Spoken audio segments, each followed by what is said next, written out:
आज के सेशन में हम सीखने वाले हैं कि कैसे आप आईटीआर अपनी फाइल कर सकते हैं विदाउट फॉर्म 16। बहुत सारे केसेस में बहुत सारे एम्प्लॉयज़ हैं, बहुत सारे ऐसे लोग जिनके पास फॉर्म 16 नहीं है अवेलेबल।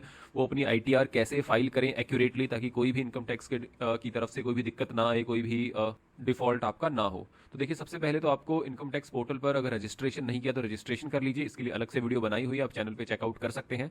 उसके बाद आप लॉगिन करेंगे।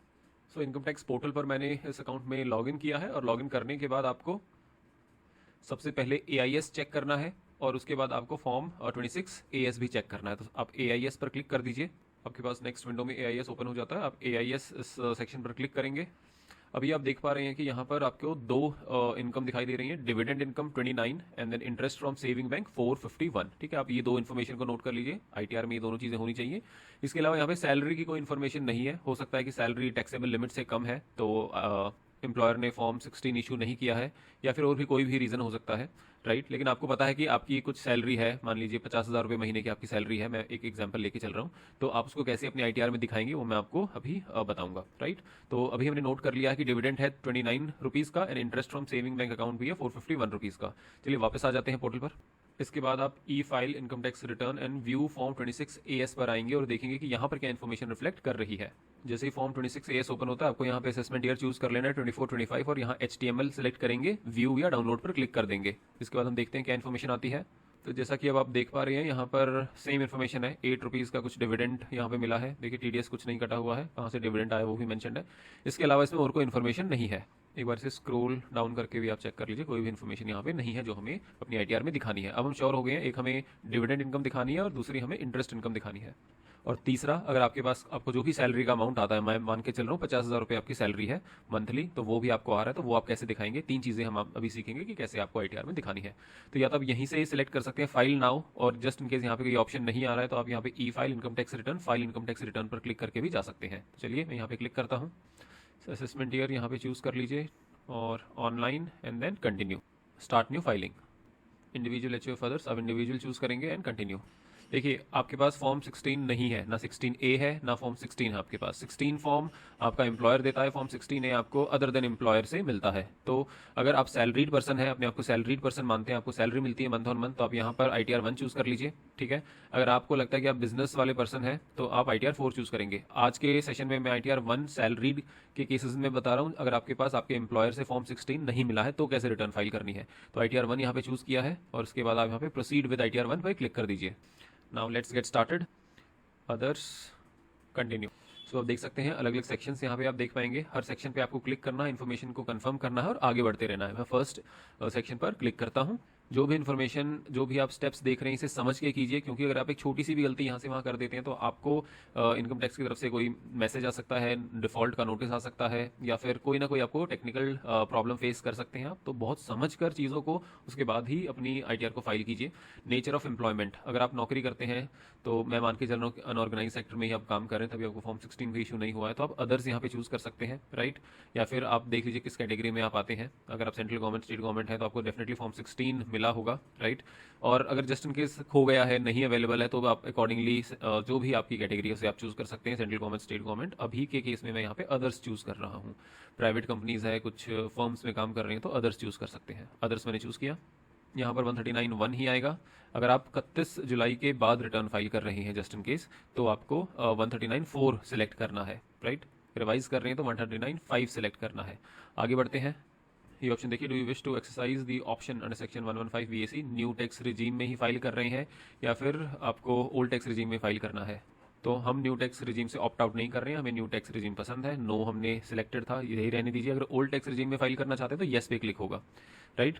अब आपके पास अगर आपने ऑलरेडी बैंक अकाउंट को ऐड किया हुआ है तो ठीक है, नहीं ऐड किया है तो आप यहाँ पे do you want to add bank account, add पे क्लिक कीजिए। बैंक अकाउंट की बेसिक डिटेल्स डालिए और आप इसे सेव कर दीजिए, राइट। आगे बढ़ते हैं। चलिए आप देख पा रहे हैं फर्स्ट जो सेक्शन है ये कंफर्म हो चुका है। मैं ग्रॉस टोटल इनकम पर आ जाता हूँ। यहाँ पर आप देखेंगे अलग अलग आपके पास यहाँ पे डिक्लेयर कर सकते हैं कौन से आप एग्जामेशन लेना चाहेंगे। अब आपके पास ना पे स्लिप है, ना आपके पास कोई अदर डॉक्यूमेंट है, इसका मतलब ये कंपोनेंट्स आपकी सैलरी में नहीं है, आप इन्हें नहीं क्लेम कर सकते। आप स्किप कर दीजिए क्वेश्चन को और आगे बढ़ जाइए, स्किप द क्वेश्चंस। यस कर दीजिए। चलिए, इनकम फ्रॉम सैलरी, यहाँ पे आप एडिट पर क्लिक कीजिए। देखो ऑटोमेटेड यहाँ पे कोई इन्फॉर्मेशन नहीं आई है क्योंकि बैकएंड पे कुछ है ही नहीं, तो एडिट पे क्लिक कीजिए। अब जो भी आपकी सैलरी है, क्योंकि कोई भी आपका कंपोनेंट नहीं है, एचआरए का नहीं पता क्या है, आपकी जो बाकी अलाउंसेस के कंपोनेंट्स होते हैं उनका नहीं पता क्या है, तो हम मान के चल रहे हैं कि सारा का सारा आपका बेसिक है, बेसिक सैलरी एवरीथिंग। तो हमारे एग्जाम्पल में 50,000 रुपीज़ पर मंथ का मैं मान के चल रहा हूँ। आपको जो भी सही लगे, जो भी आपकी रियल सैलरी है, जो आपको पैसा मिलता है, उस हिसाब से आप यहाँ पे अमाउंट शो कर दीजिए। तो मैं अपने केस में यहाँ पर जो आपकी सैलरी है 504000, ठीक है, 42,000 पर मंथ के हिसाब से यहाँ पे मैंने अपडेट किया है 12 मंथ्स की सैलरी। जो भी आपके केस में है, आपको पूरा पूरा अमाउंट यहाँ ए सेक्शन में ही दिखा देंगे, ठीक है। कुछ वैल्यू ऑफ परक्विजिट्स कुछ है ही नहीं, आपको पता ही नहीं है क्या है, इसे डिलीट कर दीजिए, अदरवाइज एरर आएगा। एग्जेम्प्टेड अलाउंस वगैरह कुछ नहीं है, डिलीट कर दीजिए।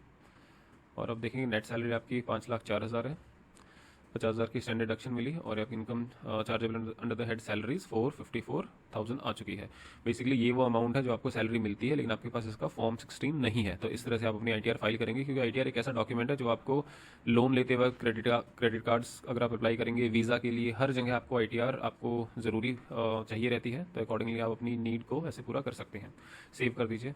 चलिए, अब आप आगे देखेंगे तो कुछ भी अगर इनकम फ्रॉम हाउस प्रॉपर्टी है, कुछ रेंट वगैरह आपको आ रहा है तो आप दिखाइए, अदर इसे छोड़ दीजिए। अदर सोर्सेज में देखिए डिविडेंड इनकम ऑटोमेटिकली सिस्टम ने पिक कर ली है, क्योंकि ये आपके एआईज में रिफ्लेक्ट कर रही थी। Interest on saving bank account भी ऑटोमेटिकली पिक कर लिया है 451। इसके अलावा भी अगर आपको कोई अदर सोर्स से पैसा आ रहा है तो इन दैट केस आप ऐड अनदर कर सकते हैं। अगर और कुछ नहीं है पैसा, यही है अमाउंट, तो आप ये अमाउंट डाल के आगे बढ़ सकते हैं। आप कंफर्म कर दीजिए। चलिए, अब मैं आ चुका हूँ थर्ड सेक्शन पे, टोटल डिडक्शंस। इस पर क्लिक कीजिए। यहाँ पे भी कोई डिडक्शन नहीं है, कंफर्म कर दीजिए। चलिए, अब टैक्स पेड वाले सेक्शन पे आ जाते हैं, क्लिक कीजिए। कैसे भी 5 लाख की इनकम जो हमने दिखाई है, इस पर कोई भी आपका टैक्स नहीं रहेगा। 0,000 7.5 लाख तक कोई दिक्कत है ही नहीं, तो आप आगे बढ़ सकते हैं। कंफर्म कर दीजिए। My dear friends, income tax के कॉम्प्लेक्स टॉपिक्स को सिंप्लीफाई करने की मेरी पूरी कोशिश रहती है अपने चैनल पे। तो अगर आपको वीडियो पसंद आ रही है, आपको इससे कुछ बेनिफिट हो रहा है, तो वीडियो को लाइक और चैनल को सब्सक्राइब ज़रूर कर लीजिए। टोटल टैक्स लाइबिलिटी अभी यहाँ पे 0 है, बिल्कुल। आप इस पर भी क्लिक करेंगे, देखिए हर स्टेप पे कन्फर्म्ड आ गया है। इस पर भी कन्फर्म कर देंगे। तो थोड़ा सा मैं बता देता हूँ आपको। देखिए 4,54,000 की आपकी सैलरी नेट आई है। 5 लाख का जो अमाउंट था उसमें से माइनस हुआ स्टैंडर्ड डिडक्शन, और इसमें ऐड हुई आपकी अदर इनकम, तो 5,54,000। इस पर जो आपका टैक्स बना वो है 7,724, और इसका आपको रिबेट मिल गया अंडर सेक्शन 87। रिबेट का मतलब एक तरह से डिस्काउंट मान लीजिए, राइट। अगर आपकी जो टोटल इनकम है वो 7 लाख से कम है न्यू टैक्स रेजिम में, तो जो भी टैक्स जरूर बनेगा, लेकिन उसका आपको एक तरह से डिस्काउंट मिल जाएगा, रिबेट मिल जाएगा, राइट। तो पूरा पूरा रिबेट मिला। अभी आपका पूरा जो टैक्स है वो 0 हो चुका है, राइट। 0 टैक्स आप कंफर्म कर दीजिए। इसके बाद आप प्रोसीड पर क्लिक कर दीजिए। सब पे यहाँ पे कंफर्म हो गया है। Proceed, preview, return. इसके बाद आप प्रोसीड टू प्रीव्यू पर क्लिक कर दीजिए। अब आप देखेंगे कि आपको यहाँ पे कोई भी एरर नहीं आई है, नो एरर्स फाउंड। अगर एरर आती है तो आपको यहाँ नीचे ऑप्शन में मिल जाएगा कौन सी सेक्शन में एरर है। घबराने की कोई बात नहीं, आप क्लिक कीजिए उस सेक्शन पे और उसे ठीक कर सकते हैं। अगर कोई ऐसे एरर है जो नहीं ठीक हो रही है, कमेंट कीजिए, मैं कोशिश करूंगा कि वहाँ पे आपकी कुछ हेल्प कर पाऊँ। अब आप प्रोसीड टू वेरिफिकेशन कर दीजिए। मेरा जो प्रोसेस है, मैं ई वेरीफाई लेटर करके इसे सबमिट कर दूंगा और उसके बाद ई वेरीफाई करूंगा। अगर आप चाहें तो ई वेरीफाई हाथ के हाथ भी कर सकते हैं, कोई प्रॉब्लम नहीं है। वेरीफाई वाया ITR-V का मतलब है कि आप इस पर क्लिक करेंगे, उसके बाद आप जो प्रिंट PDF जनरेट होती है आपकी एक्नॉलेजमेंट की, उसका आप प्रिंट लेंगे, बेंगलोर के एड्रेस पर भेजेंगे। अगर आपके पास इतना ज़्यादा टाइम है फ्री का तो आप डेफिनेटली ऑप्शन ट्राई कर सकते हैं, अदरवाइज आप आधार OTP के थ्रू इसे वेरीफाई कर दीजिए। सो ई वेरीफाई लेटर, और आप कंटिन्यू पर क्लिक कर दीजिए। सबमिट करने की बात हो रही है, सबमिट कर दीजिए। सो आप देखेंगे सबमिट होने के बाद इस तरह से आपको एक मैसेज आता है। अब आपको क्या करना है, वेरीफाई कर देना है रिटर्न को। तो ई फाइल, ई वेरीफाई, रिटर्न, यहाँ पे आप ई वेरीफाई पर क्लिक कर दीजिए। आपके पास यहाँ पे अलग अलग ऑप्शन है, जो सबसे कन्वीनियंट ऑप्शन है फर्स्ट वाला ऑप्शन है, आधार OTP से वेरीफाई करने का। इस पर आप क्लिक कीजिए and then you can click on continue. So अभी आप देखेंगे रिटर्न ई वेरीफाइड सक्सेसफुली करके हमारे पास ऑप्शन आ चुका है। अब आप इसकी कॉपी एक्नॉलेजमेंट वगैरह यहाँ से डाउनलोड कर सकते हैं। आई होप आज का सेशन आपके लिए यूजफुल था। क्वेश्चंस, कमेंट्स, मैसेज में ज़रूर मुझे बताइए। और ये मेरा इंस्टाग्राम ID है, CA संदीप कुमार। आप यहाँ पे मुझे फॉलो भी कर सकते हैं। Thank you so much for watching. जय हिंद।